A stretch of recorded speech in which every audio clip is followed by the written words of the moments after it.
So hey everyone and I welcome all of you to this amazing session of BioBeats।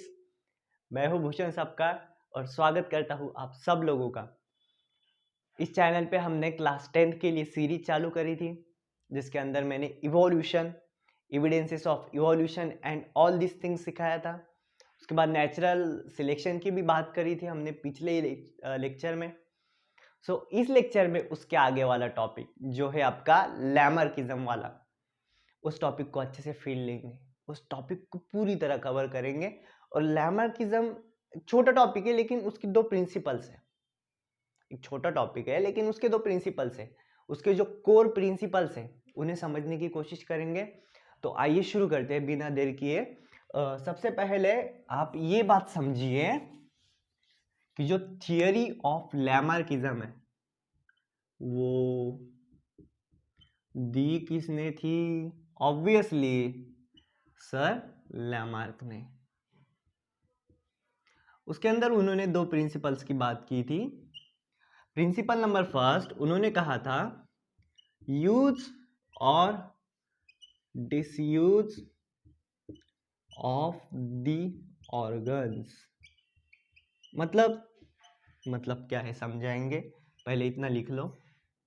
उसके बाद उन्होंने कहा था इनहेरिटेंस ऑफ एक्वायर्ड कैरेक्टर्स क्या होता है समझाएंगे, पहले लिख लो। ये दो प्रिंसिपल्स को आज बेसिकली हम लोग पढ़ेंगे। इस दो प्रिंसिपल्स से पूरा लैमार्क की थियरी जो है लैमार्किज्म वो आपको समझ में आ जाएगी। But you have to properly understand this two principles. Okay, so अब यूज और डिसयूज ऑफ द ऑर्गन्स वाले को हम डिटेल में लेंगे। उसके बाद inheritance of acquired characters. But एक बात है जो बोलना चाहूंगा, इसमें से सबसे पहले वाला प्रिंसिपल पूरे वर्ल्ड वाइड में एक्सेप्ट है, बट ये सेकेंड वाला प्रिंसिपल जो है वो कोई एक्सेप्ट नहीं करता। मतलब ये वाला प्रिंसिपल अप्रूव्ड है but this principle is not approved by the people of world. इस प्रिंसिपल को लोग आज मानते नहीं हैं, बट ये वाला प्रिंसिपल हमें बहुत ज़्यादा हेल्प करेगा इवोल्यूशन को अच्छे से समझने में। तो पहले इसे सीखते हैं, इसे भी सीखते हैं, बट देखते हैं क्या क्या चीज़ें हैं। पहले प्रिंसिपल को उठाएंगे सबसे पहले अपन, जो है use and disuse of the organs. Sir Lamarck ने दिए हैं दोनों भी प्रिंसिपल्स, बट उनका सिर्फ एक ही प्रिंसिपल काम आएगा। एक ही प्रिंसिपल को वर्ल्ड ने एक्सेप्ट किया, दूसरे को ठुकरा दिया, जस्ट लाइक उन्होंने ठुकराया है ना। अच्छी बात है यार, बोर्ड सारे अभी। सबसे पहला प्रिंसिपल था प्रिंसिपल ऑफ स्कूल, नहीं रे, principle of use and disuse of the organs. मतलब सर लैमार्क ने बोला अगर कोई ऑर्गेनिज्म किसी एक ऑर्गन का ज्यादा यूज करता है, अगर कोई ऑर्गेनिज्म किसी एक ऑर्गन का बहुत ज्यादा यूज करेगा तो उसका वो ऑर्गन डेवलप हो जाएगा। अगर कोई ऑर्गेनिज्म कॉन्स्टेंटली एक ऑर्गन का यूज करता है तो उसका वो ऑर्गन डेवलप हो जाएगा। सो लिख लूं पहले, इफ एनी ऑर्गेनिज्म, एग्जांपल्स भी दूंगा, कॉन्स्टेंटली, या इसे फ्रीक्वेंटली भी बोल सकते हो आप, या frequently using the organs, then these organs will get developed।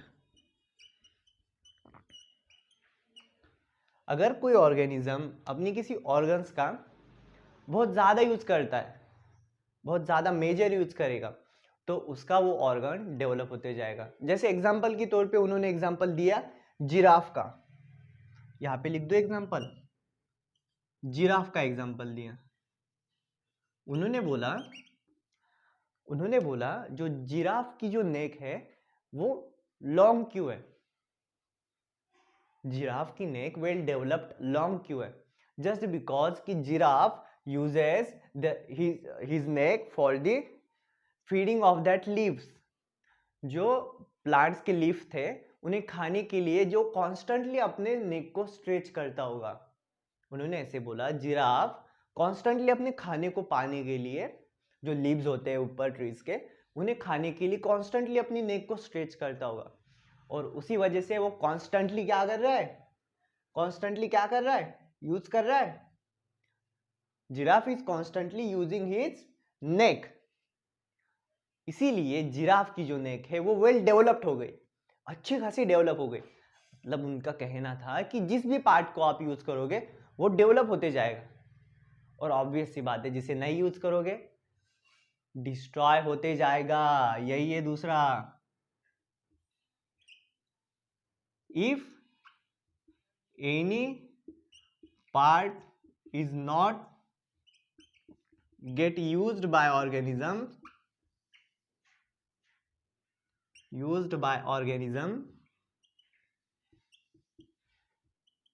it will get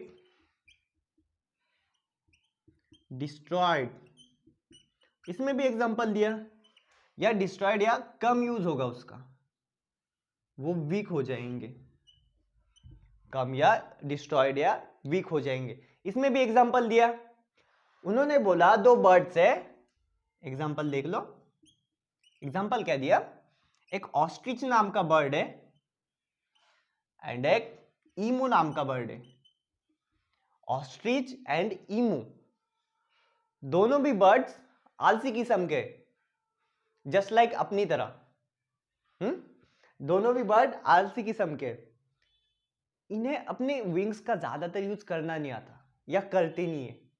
तो क्या हुआ, अगर ये अपने विंग्स का ज्यादा यूज नहीं करेंगे तो उनके विंग्स वीक होते जाएंगे। यही बोला, अगर कोई ऑर्गेनिज्म अपने बॉडी पार्ट्स का यूज नहीं करेगा तो उसका बॉडी पार्ट अल्टीमेटली डिस्ट्रॉय होता जाएगा, वीक होके। पहले वीक होते जाएगा फिर अल्टीमेटली डिस्ट्रॉय होते जाएगा। तो जिसका भी यूज करेगा वो अच्छा खासा डेवलप होगा, और जिस पार्ट का यूज नहीं करेगा वो अल्टीमेटली डिस्ट्रॉय होगा, वीक होके। तो ये थी लैमार्क की theory, principle of use and disuse of the organs. अब इसे लेके अब एग्जांपल भी दिए, बड़े तगड़े वाले एग्जांपल है, इसलिए हमने या पूरे यूनिवर्स में नहीं, अर्थ ने, पूरे वर्ल्ड ने इस चीज को एक्सेप्ट कर लिया कि हाँ ऐसे कुछ हुआ था, use and disuse of the organs evolution में हुआ था।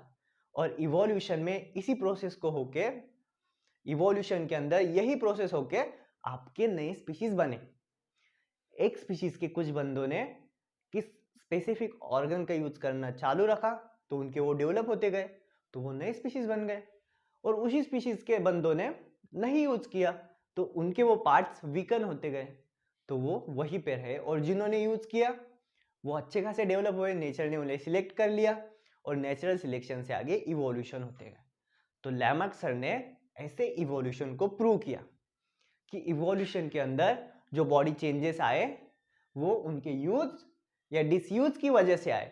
अगर यूज किया तो बॉडी ऑर्गन डेवलप होगा, अगर डिसयूज किया, यूज ही नहीं किया उसे, तो बॉडी ऑर्गन वीक होते होते डिस्ट्रॉय होते जाएगा। यही थियरी, यही लैमार्क की थियरी का पहला प्रिंसिपल है, यूज और डिसयूज ऑफ द ऑर्गन्स। अब देखेंगे दूसरा वाला प्रिंसिपल, लिख लो जल्दी, रब करना है, रब करेंगे। इसके अंदर एक और एग्जांपल है अगर देखना चाहो तो, एग्जांपल नंबर 2 जो है ब्लैक स्मिथ का। ब्लैक स्मिथ समझते हो, ब्लैक इंक की तरह। ब्लैक स्मिथ मीन्स जो आयरन, कोई भी आयरन का पीस अगर आप ब्लैक स्मिथ के पास लेके जाओगे और उस आयरन के शेप को अगर चेंज करना है तो ब्लैक स्मिथ क्या करेगा, उसे गर्म करेगा फिर हथौड़े से मारेगा। वो लोग होते हैं ब्लैक स्मिथ। तो उनका कॉन्स्टेंटली काम होता है हथौड़े से मारना, तो कॉन्स्टेंटली उनके शोल्डर्स बहुत ज्यादा यूज होते हैं। बहुत ज्यादा वो हथौड़े, दिन भर उनका वही काम है, पूरी लाइफ उन्होंने बस लोहे को गर्म करके उसे पिघलाने के लिए हथौड़े से मारा है। तो क्या होगा अल्टीमेटली, उनके शोल्डर्स में बहुत ज्यादा स्ट्रेंथ आती है, और उसी स्ट्रेंथ की वजह से उनके शोल्डर्स दूसरे ह्यूमन बींग्स के कंपेरेटिव ज्यादा स्ट्रॉन्गर होते हैं। तो यही उन्होंने, ये भी एक एग्जांपल दिया उन्होंने कि ब्लैक स्मिथ का जो शोल्डर है ज्यादा यूज किया इसलिए डेवलप हो गया, दूसरे ह्यूमन बींग्स ने यूज नहीं किया इसलिए उनका शोल्डर इतना डेवलप नहीं हुआ। तो यही से भी, यहाँ से भी उन्होंने यही बात प्रूव की कि अगर किसी ऑर्गन का ज्यादा यूज करोगे तो वो डेवलप होगा।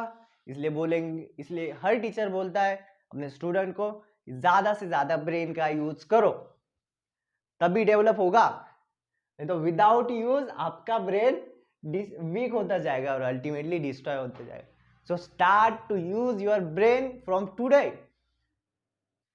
हाँ, ये तो लाइफ से कनेक्ट कर लिया साइंस को, अब बायो को सरल लाइफ से कनेक्ट कर लिया आपने। ये हो गया पहला प्रिंसिपल। अब दूसरे को देखेंगे, लिख लो जल्दी से। दूसरा वाला प्रिंसिपल लैमार्क सर ने तो बता दिया, थोड़ी उस पर रिसर्च भी हुई, बट अल्टीमेटली वर्ल्ड ने उसे एक्सेप्ट ही नहीं किया, और उसी एक ड्रॉबैक की वजह से लैमार्क सर को थोड़ी शर्मिंदगी हुई। शर्मिंदगी तो क्या बोलेंगे, इतना बड़ा रिसर्च किया उन्होंने, साइंटिस्ट थे इतने बड़े, तो बहुत सारा वर्क दिया उन्होंने इवोल्यूशन में। ये डिसयूज एंड यूज वाली थ्योरी जो प्रूव हुई थी ये पूरे वर्ल्ड ने एक्सेप्ट की, और इसी पर बहुत सारे प्रॉब्लम्स आपके इवोल्यूशन के सॉल्व हुए, भले ही दूसरी क्यों फेल होना, पर फर्स्ट वाली एकदम टॉप को थी। सो सेकेंड वाला प्रिंसिपल क्या है, सेकेंड में हमने कुछ ऐसे लिखा था, ये कोई एच नहीं समझेगा, इनहेरिटेंस ऑफ एक्वायर्ड कैरेक्टर्स, ऐसे कुछ लिखा था। अब इसे समझाने के लिए मुझे एक्वायर्ड कैरेक्टर्स को समझाना पड़ेगा। एक्वायर्ड कैरेक्टर्स, सो पहले एक्वायर्ड कैरेक्टर्स समझ ले। एक्वायर्ड कैरेक्टर्स, एक्वायर्ड कैरेक्टर्स क्या होते हैं, जैसे एक किसी ऑर्गेनिज्म का जन्म हुआ, कोई भी ऑर्गेनिज्म बॉर्न हुआ, उसके बॉर्न होने से उसकी डेथ होने तक बीच में जो टाइम होता है उसे लाइफ बोलते हैं, लाइफ स्पैन। तो उसके लाइफ स्पैन में उसने जो भी चीजें सीखी, द न्यू थिंग्स ही और she learn from the his life, उनके लाइफ में जो भी स्किल्स, जो भी टेक्निकल चीजें, जो भी चीजें उसने सीखी, जो भी कैरेक्टर्स उसने डेवलप किए, उन कैरेक्टर्स को बोलेंगे एक्वायर्ड कैरेक्टर्स। डेफिनेशन लिख दूं, द कैरेक्टर्स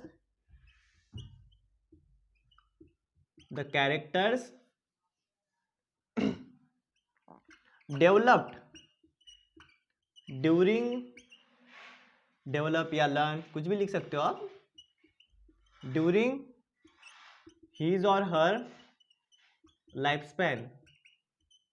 मतलब ये कैरेक्टर्स आपको ना ही फादर से मिलेंगे ना ही आपके मदर से मिलेंगे, ये कैरेक्टर्स आपको खुद एक्वायर करने पड़ेंगे, खुद सीखने पड़ेंगे। ऐसे कैरेक्टर्स को बोलेंगे acquired characters. The characters developed during his और हर लाइफ स्पैन बाय, आगे लिख लो ये इंपॉर्टेंट है, बाय हिज और हर सेल्फ, खुद से सीखे हैं, बाय हिज और हर सेल्फ। ठीक है, तो ये हुए आपके एक्वायर कैरेक्टर्स। तो एक्वायर कैरेक्टर्स इनहेरिट करना, मतलब इनहेरिट का मतलब होता है पास करना, pass to the next generation, mother and father से कोई चीज नेक्स्ट जनरेशन को पास होगी, इसे ही बोलेंगे इनहेरिटेंस। इनहेरिटेंस मतलब कोई कैरेक्टर एक जनरेशन से दूसरी जनरेशन में, मतलब मदर एंड फादर से अपने नेक्स्ट जनरेशन में, उनके बेबीज में जाएंगे, इस प्रोसेस को बोलते हैं inheritance in the language of science. Science की लैंग्वेज में उसे इनहेरिटेंस बोलेंगे, कोई चीज मदर एंड फादर से उनके बेबी में जाए, उसे बोलेंगे इनहेरिटेंस। सो अब नाम से समझ में आ गया आपको कि जो भी चीजें बंदा अपनी लाइफ में एक्वायर करेगा वो आप अपने दूसरी जनरेशन को देगा। मतलब आपके फादर ने जो चीजें सीखी उनकी लाइफ में, वो क्वालिटीज, वो चीजें वो फादर आपको देंगे। तो क्या ऐसे होता है? ऐसे होता है? यस और नो? ऐसे नहीं होता है। जो भी चीजें आपके फादर ने एक्वायर की, उनके लाइफ में सीखी, they can't pass it to yourself, they can't pass it to the next generation. वो कभी पास नहीं करेंगे।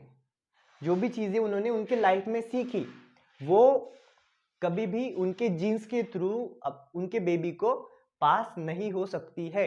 इसलिए ये वाला प्रिंसिपल लोगों ने अप्रूव नहीं किया। लैमर्क सर ने तो बोल दिया कि जो भी एक्वायर कैरेक्टर्स होंगे उन एक्वायर कैरेक्टर्स को एक जनरेशन से दूसरे जनरेशन में पास होना पड़ेगा।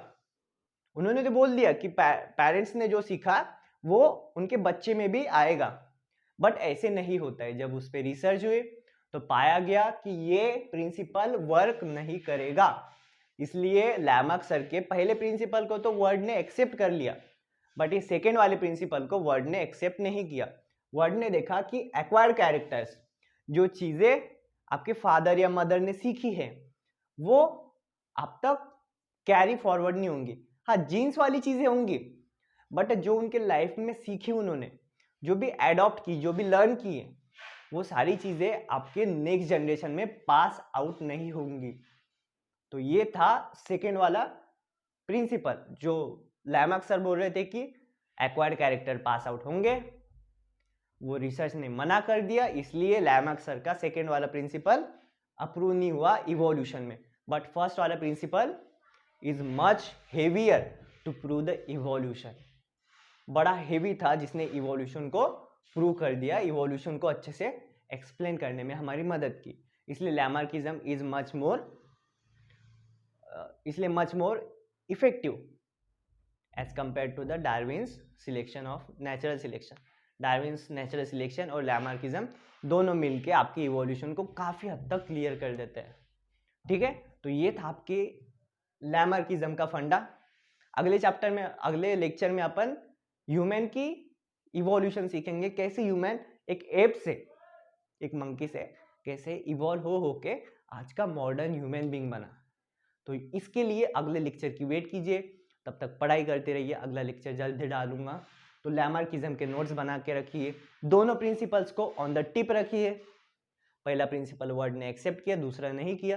पहला था use and disuse of the organs, दूसरा वाला था इनहेरिटेंस ऑफ एक्वायर्ड कैरेक्टर, जो कि नहीं होता है, कभी भी इनहेरिटेंस नहीं होता है एक्वायर्ड कैरेक्टर का। सो बेसिकली ये दोनों थे। लैमार्किज्म को अच्छे से पढ़ के रखिए। All the very best. Thank you.